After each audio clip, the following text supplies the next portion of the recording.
Hi everyone, this is Dr. Devin Barley with Greenwich Bay Chiropractic, and we've been talking a lot about extremity issues in this video series. We've talked about the shoulder, we've talked about the elbow, and now we're on to the third, and this is so common for all you office warriors out there. We're going to talk about carpal tunnel syndrome and how Greenwich Bay Chiropractic gets on top of it.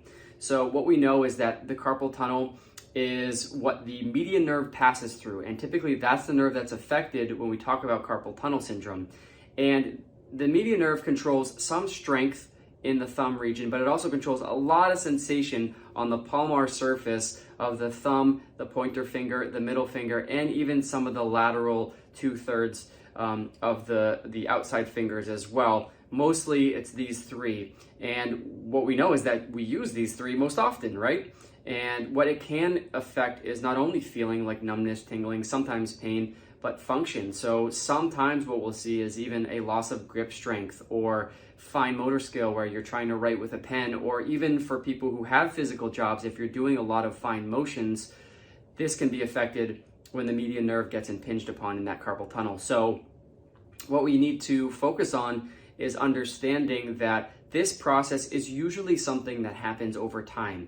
We call it creep, right? Little incremental change over time builds up into this syndrome where now we have a bunch of symptoms that are affecting our day-to-day life. So what we're going to do at Greenwich Bay Chiropractic to understand exactly what's going on is a careful consultation where we talk about, okay, what's happening now? How is it affecting your work and personal life? Where is it affecting the area that the median nerve controls? And to what extent and how often. So all of these things are really important because when we go into our functional testing, our neurological testing, our orthopedic testing, it's going to tell us the extent of entrapment that median nerve has. So by understanding the full breadth of that entrapment and the syndrome, we're able to identify areas that need to be worked on most. So with carpal tunnel, what most people assume is that there are really only two options, and that's usually an injection or the carpal tunnel surgery.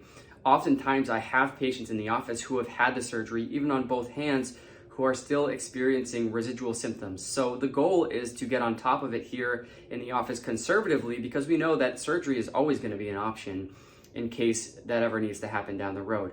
However, what we're going to be doing here is chiropractic adjustments that will help stimulate and open those nerve channels, help open the carpal tunnel.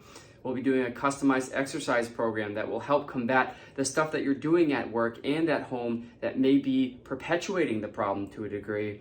And we'll also be taking a look at the different anatomical structures that you're dealing with when it comes to the carpal tunnel so that we can focus on those areas with some tools that we have in the office to help release the nerve.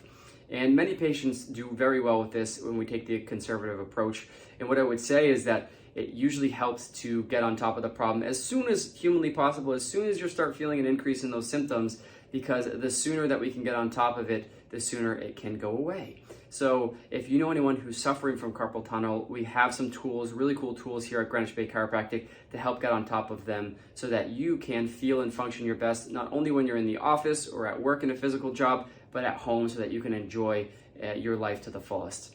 Thank you so much for listening. We'll see you on the next video.